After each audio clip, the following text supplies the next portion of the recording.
About 3 miles from the little town of Norton, in Missouri, on the road leading to Maysville, stands an old house that was last occupied by a family named Harding. Since 1886 no one has lived in it, nor is anyone likely to live in it again. Time and the disfavor of persons dwelling thereabout are converting it into a rather picturesque ruin. An observer unacquainted with its history would hardly put it into the category of haunted houses, yet in all the region round such is its evil reputation. Its windows are without glass, its doorways without doors. There are wide breaches in the shingle roof, and for lack of paint the weatherboarding is a dun gray. But these unfailing signs of the supernatural are partly concealed and greatly softened by the abundant foliage of a large vine overrunning the entire structure. This vine, of a species which no botanist has ever been able to name, has an important part in the story of the house. The Harding family consisted of Robert Harding, his wife Matilda, Miss Julia Went, who was her sister, and 2 young children. Robert Harding was a silent, cold-mannered man who made no friends in the neighborhood and apparently cared to make none. He was about 40 years old, frugal and industrious, and made a living from the little farm which is now overgrown with brush and brambles. He and his sister-in-law were rather tabooed by their neighbors, who seemed to think that they were seen too frequently together.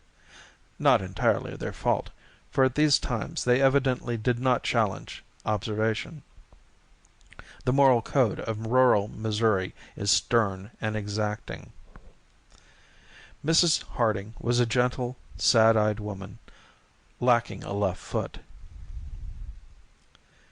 At some time in 1884 it became known that she had gone to visit her mother in Iowa. That was what her husband said in reply to inquiries, and his manner of saying it did not encourage further questioning.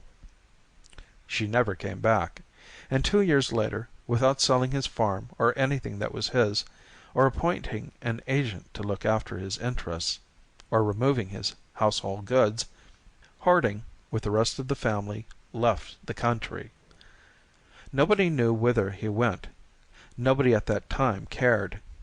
Naturally, whatever was movable about the place soon disappeared, and the deserted house became haunted, in the manner of its kind. One summer evening, 4 or 5 years later, the Reverend J. Gruber, of Norton, and a Maysville attorney named Hyatt met on horseback in front of the Harding place. Having business matters to discuss, they hitched their animals, and going to the house sat on the porch to talk. Some humorous reference to the somber reputation of the place was made and forgotten as soon as uttered, and they talked of their business affairs until it grew almost dark. The evening was oppressively warm, the air stagnant. Presently both men started from their seats in surprise. A long vine that covered half the front of the house and dangled its branches from the edge of the porch above them was visibly and audibly agitated, shaking violently in every stem and leaf. "We shall have a storm!" Hyatt exclaimed. Gruber said nothing, but silently directed the other's attention to the foliage of adjacent trees, which showed no movement.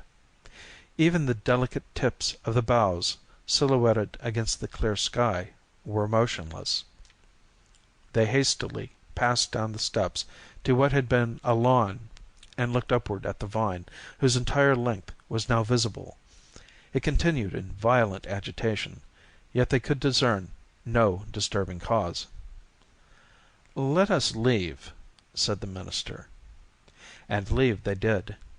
Forgetting that they had been traveling in opposite directions, they rode away together.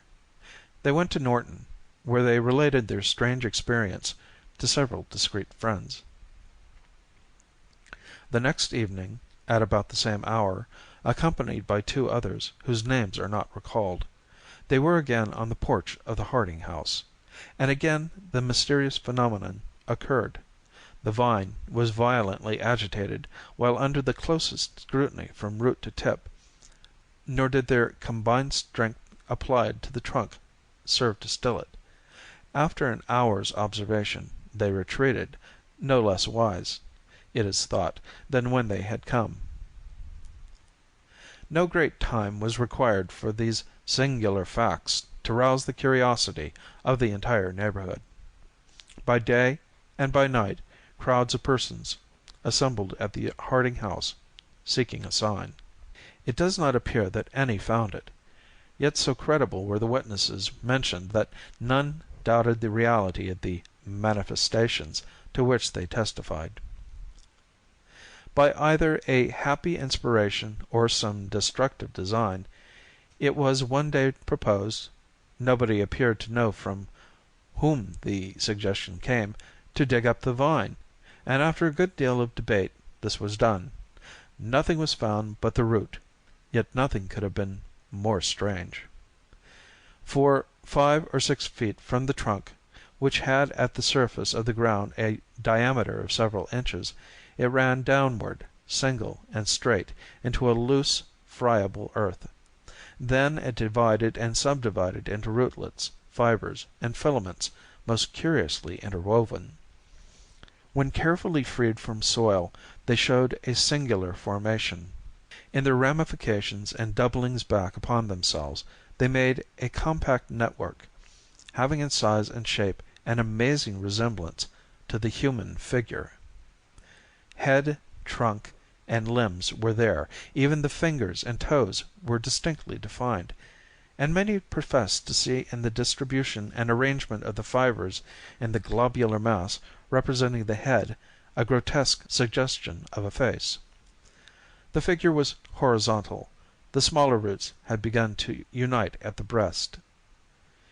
In point of resemblance to the human form, this image was imperfect. About 10 inches from one of the knees, the cilia forming that leg had abruptly doubled backward and inward upon their course of growth. The figure lacked the left foot. There was but one inference, the obvious one, but in the ensuing excitement as many courses of action were proposed as there were incapable counsellors. The matter was settled by the sheriff of the county, who, as the lawful custodian of the abandoned estate, ordered the root replaced and the excavation filled with the earth that had been removed. Later inquiry brought out only one fact of relevancy and significance. Mrs. Harding had never visited her relatives in Iowa, nor did they know that she was supposed to have done so. Of Robert Harding and the rest of his family nothing is known. The house retains its evil reputation, but the replanted vine is as orderly and well behaved a vegetable as a nervous person could wish to sit under of a pleasant night, when the katydids grate out their immemorial revelation, and the distant whippoorwill signifies his notion of what ought to be done about it.